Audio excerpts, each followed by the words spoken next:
কোনো প্রধান বিচারপতির তত্ত্বাবধায়ক সরকারের প্রধান হওয়ার প্রয়োজন নেই বলে মন্তব্য করেছেন আইনমন্ত্রী মোহাম্মদ আসাদুজ্জামান।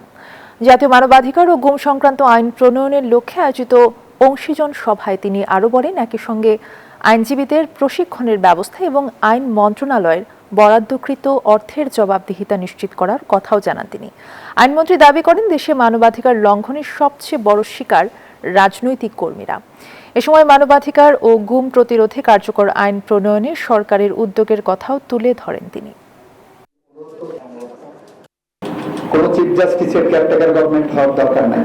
আমরা সুপ্রিম কোর্টের বিচারপতিদেরকে রিটায়ারমেন্টের পরে বিভিন্ন জায়গায় বসানোর চিন্তা করছি। ওনাদেরকে জুডিশিয়াল ফাংশনটা আরো বেশি মোর ইফেক্টিভ এন্ড ইফেক্টিভলি করার জন্য আমরা স্টেটমেন্ট তৈরি করি, রাস্তা তৈরি করি। মনে খুশির জোয়ার সবখানে, আর ঈদ লাগছে মনে বিকাশ পেমেন্ট সবখানে।